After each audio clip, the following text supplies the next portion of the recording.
I got a question for you. Have you ever believed something to be true that was actually a lie?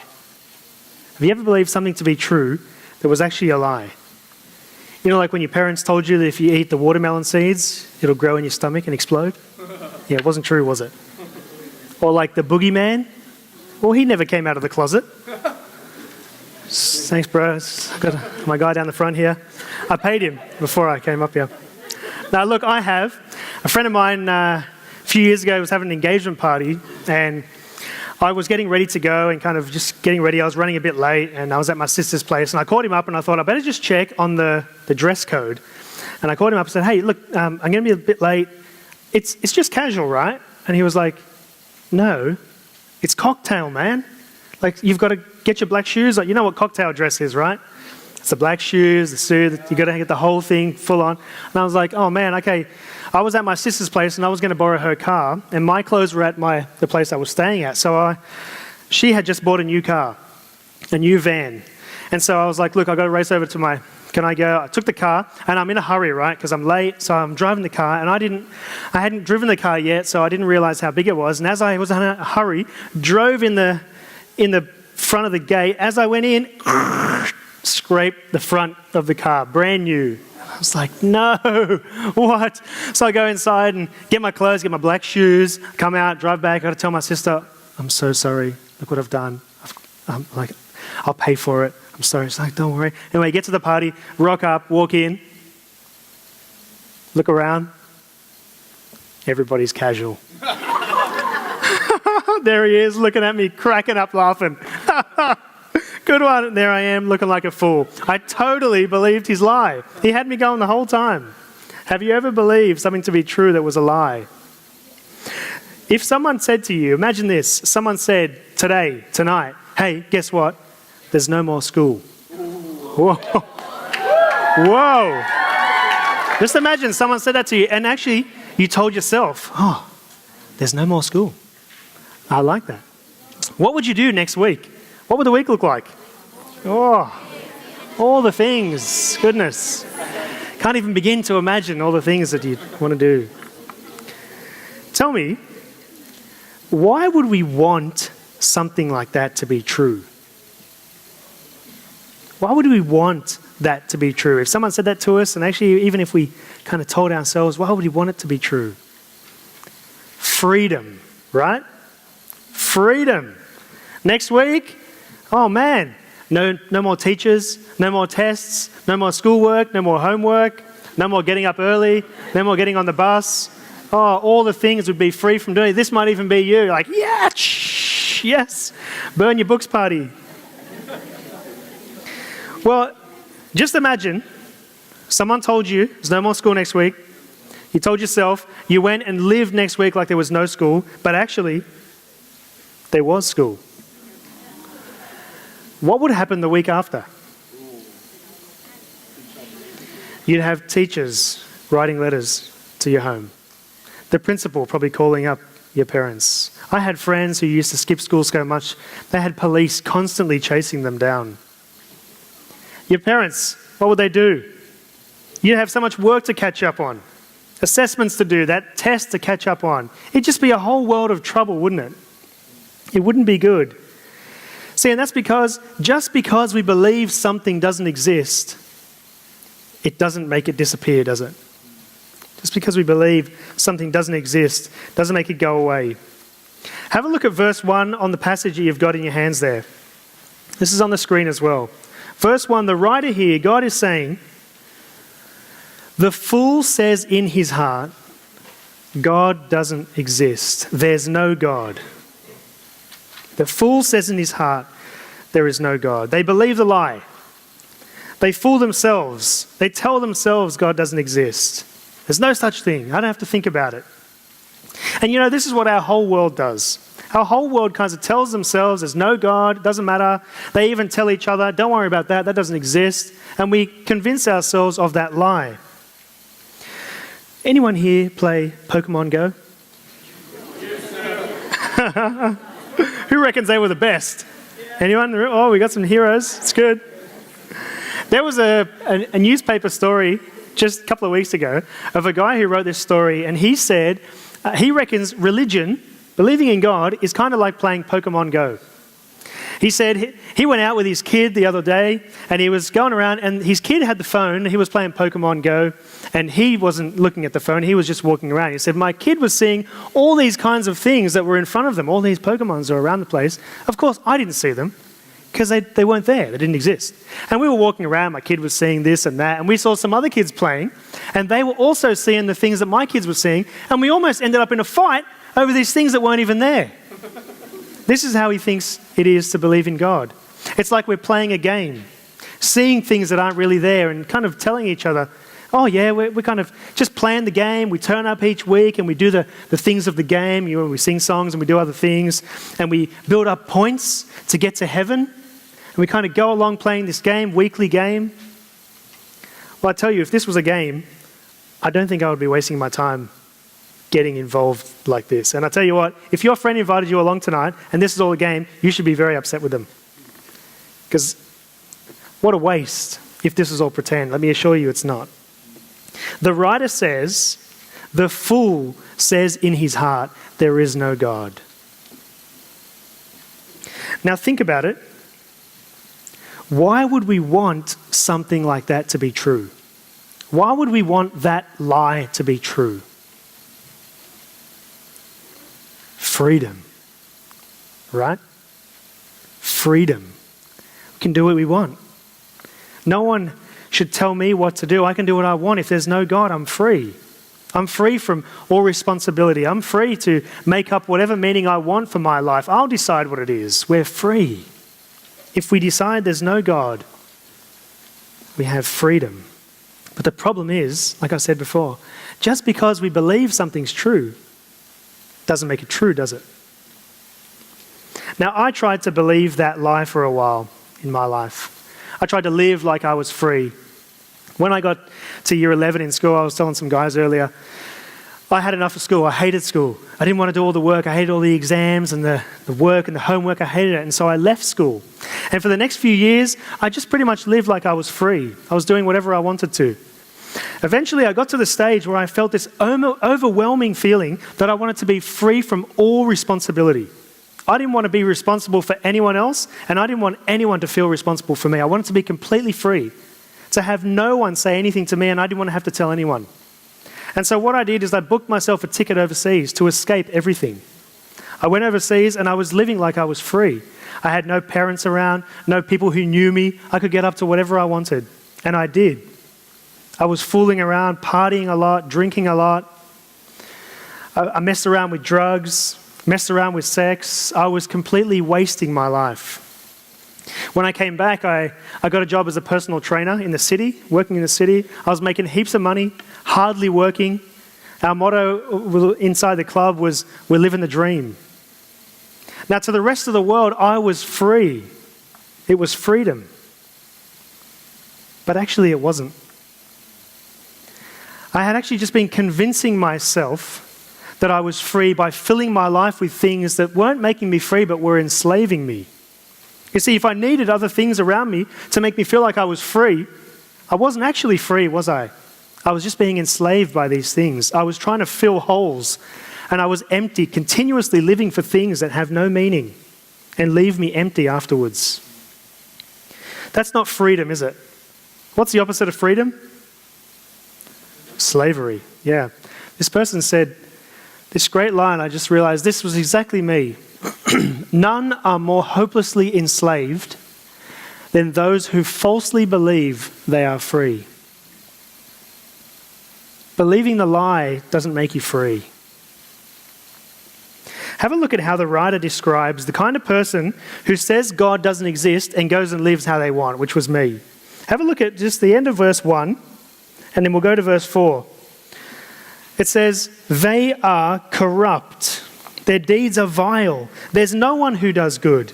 It says, the Lord looks down from heaven on all mankind to see if there's anyone who understands, any who understand, any who seek God. But, verse 3, all have turned away. All have become corrupt. There is no one who does good, not even one. Do all these evildoers know nothing, he writes? They devour my people as though eating bread. They never call on the Lord. You see, when you believe the lie that God doesn't exist, and you tell yourself it doesn't matter how you live, this is what you become before God. Corrupt, vile, useless, worthless. You see, this writer, he's looking out into the world as someone who believes in God and seeing the way they live and going, look at what people become when they pretend God doesn't exist and they live like that. Before God, there's no one good. No one pleases God by pretending he's not there. No one worthy. We've all rejected him. In verse 4, he says, they devour my people. He means they just use people. They devour the world, eating up everything they can, using people to get stuff, to fill their life with meaning. And they forget God. In the same way that our week would be absolute trouble, the trouble would hit the fan if we tried to skip school for a week and think there was no consequences. Imagine you living your whole life pretending God didn't exist. What do you think he would think of you? When I was living like that, it went on for years. My family started pressuring me. You need to think about the way you're living. You need to think about what you're doing with your life. And they pretty much said to me, you need to stop pretending that God doesn't exist. And they started forcing me to go to church. Maybe the friend who brought you tonight forced you here. You should thank them. Now, I didn't want to believe in God because I thought to myself, if I believe in God, I'm going to lose my sense of freedom. I'm going to be enslaved to this idea of God. And so I started coming up with everything I could, every question I could come up with to get myself out of facing the truth. They're like, okay, how can you prove to me that God exists? If it's all true, why can't I see God?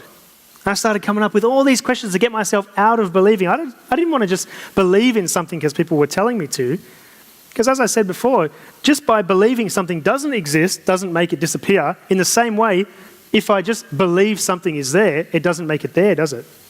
I didn't want to believe in this thing if it wasn't real. Have a look at verse 7. The guy in our passage, he gets to the point where he's looking out at the world who say God doesn't exist, and he calls out. He's like stressed, thinking, look at the world, look at the state they're in. It's like, oh, that salvation for Israel would come out of Zion. It's a bit of a weird phrase. The word Zion there talks about, they used to use it as the place where God dwells. He says, oh, that salvation would come, God would send down someone, and that he would show the world that he exists. Oh, that you would show the world who pretend you don't exist that you're there. Show these people that we're not crazy for believing in God. He's calling out for God. And you know what? He did. God did show up. Jesus Christ showed up and proved that God was real. While the world looks at us as if we're playing a game of Pokemon Go, they believe their own lie and they forget all the reality of history that came before us. By believing the lie, they forget the truth. You know, this psalm that we're reading tonight was written 3,000 years ago. It's a long time, right? 1,000 years after this psalm was written, that's 2,000 years ago for us, Jesus Christ turned up and claimed that he was God. And he did things that no man could do. He healed people of terminal illnesses by speaking a word. He made paraplegics get up and walk by saying, get up. He raised people who had been dead for days from the dead. He spoke with ultimate wisdom, the only kind of wisdom that comes from God. And you know what he said about us? He said, the reason why you don't believe in God is because you know that you're in trouble and you don't want to confess it. You want to stay in the darkness. You don't want to believe in God. But you know, he said he had come to set people free from that lie, from the lie that we convince ourselves of. He said he'd come to give us a new life. He said he had come to lay his own life down and pay the penalty that we deserve for acting like God wasn't there. And he did. He came and he died a death on the cross, as we saw in the video before, so that we could escape the lie that we live, that God doesn't exist, and end up in a place of darkness. But he didn't stay dead. He rose from the dead, which proved who he was, that he was God. Amen. You see, he said, and this is on the screen, you need to get this. By believing the truth, the reality that God is real and that he has come to pay our penalty for treating him like he doesn't exist, he said we can have true freedom. Freedom from death.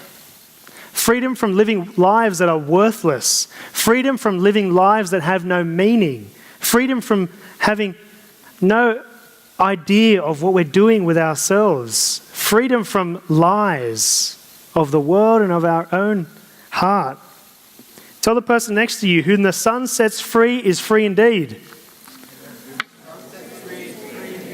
Whom the Son sets free is free indeed. You see, I was stuck in this kind of thinking that turning to Jesus would sap me of my freedom. But actually, I was holding myself back from being free by rejecting him. Because you know what we think? This is what I thought. I thought if I hold on to this idea that God's not there, I'll really be free. But actually, that ends in slavery. But we think if I turn to God, it's going to be kind of boring and bad, and that's not freedom. But actually, it is freedom. We get the two mixed up, and that's exactly what was going on in my head. You see, what I had to realize is that Jesus was a real person who lived in history. And he walked around and he taught things. And he did miracles. And he died on a cross. And he rose from the dead. And he proved that God was there. And no matter how much I wanted to pretend it wasn't there, or just hope it would go away, I couldn't deny the facts. God was there whether I believed in him or not. That's true for all of us. And then what I came to realize was, if Jesus is who he says he is, then one day I'm going to stand before God. And he's going to want me to give an account for my life. He's going to say to me, okay, what have you done with the life that I gave you? And I was going to have to stand there, and all I would have had to say is, what would you say? I tried to pretend you didn't exist. I knew that if Jesus was who he said he is, that was never going to go down well. See, believing the lie didn't make God go away. But at the same time, believing the truth was so much better than I imagined it would be. I was fooling myself into thinking that wasn't good. You see, Jesus didn't come to earth to kind of take away our freedom or to give us annoying things to do, like, okay, you need to go to school, make sure you do all your work, here's some extra stuff for you to do, I'm just going to make life really hard for you.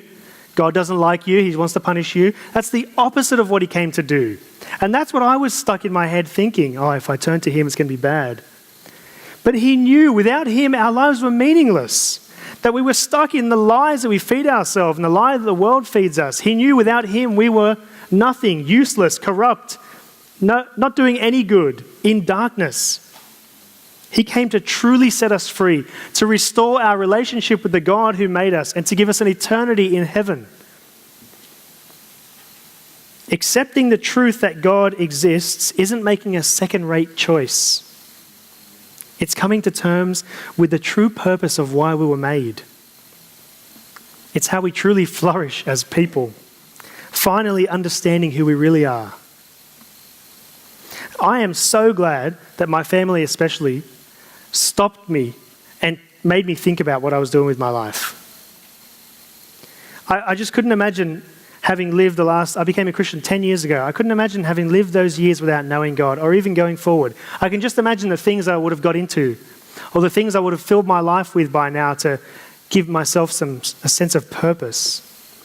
God brings reality into focus. Now, I need to be real. Coming to God is not going to mean smooth sailing. It means things will change. It means you may have to give up some things. It's a whole new life. It's not the old life, it's a new life. But listen to what this one wise man had to say about making a decision to follow Jesus. Have a look on the screen. He said, "You are no fool for giving up what you cannot keep to gain what you cannot lose." You are no fool for giving up what you cannot keep to gain what you cannot lose. What does he mean? You know, in death, everything you thought you had, everything you thought you were living for, everything you convinced yourself your life was about is taken from you.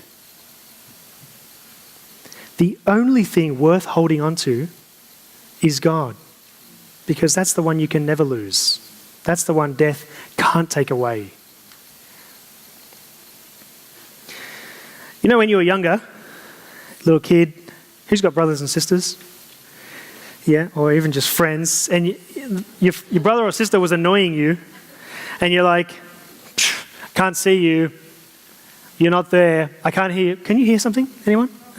No? Nothing there? No? And they're like, you're really annoying, yeah, I hate you, and you're like, oh, I can't hear anything, yeah, don't know what that is, yeah. You know, like they were actually there, but you were just pretending they're not there. Well, see, with God, you can believe in him, you can outright reject him. The thing you can't do is pretend he's not there, because he's made it very clear in Jesus Christ that he is. And so, friends, where are you at? Where are you at tonight? Are you ready to stop pretending that God doesn't exist? That maybe you're here tonight and you've realized that you have been rejecting God. You've been living your life, filling yourself with things that are not going to last, deciding meaning for yourself. Realize you've been pretending God doesn't exist and you don't want to do that anymore. Maybe you've been here for a while and you realize, I need to stop pretending that God's not real. And if you want to do that tonight, I'm going to give you an opportunity in a moment. If you want tonight to recognize who Jesus is and what he came to do for you, that he came to set you free from the lies that you've been believing about yourself and about your life, tonight's the night to make that decision. Now, what we're going to do in a moment is I'm going to lead us in a prayer. We're all going to bow our heads and I'm going to lead us in a prayer. All I'm going to pray is I'm going to say, God, I'm sorry for acting as if you didn't exist. I'm going to say, thank you, God, for sending Jesus who proved that you were there and who came to set me free from the lie that I've been believing. And after I pray, if you've realized tonight that you want to say yes, I believe you're there and I want to start living for you now and I'm sorry that I've been ignoring you, then I want to say, stick your hand in the air and declare tonight, yes, I believe. I'm going to pray. I'm going to give you a moment to stop and think about where you're at with God, how you've been treating him. I'm going to lead us in a prayer. And if you realize that's you, I'm going to give you some time after that to get your hand up and say, yes, God, I don't want to pretend anymore. I'm going to give you a moment. Just bow your heads. Just bow your heads and think through, where are you at?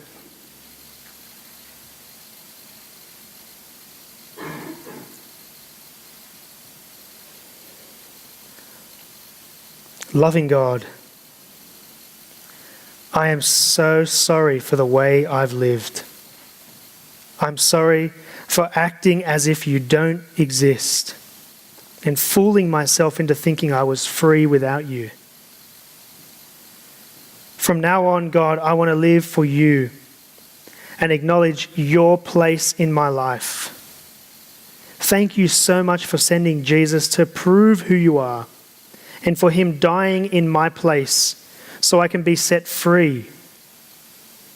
Please help me to live a life that pleases you and shows the world that you truly do exist. And if you want to do that tonight, then lift your hand up now.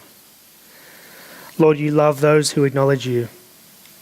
And so help all of us to be established in you and your truth forever. Amen.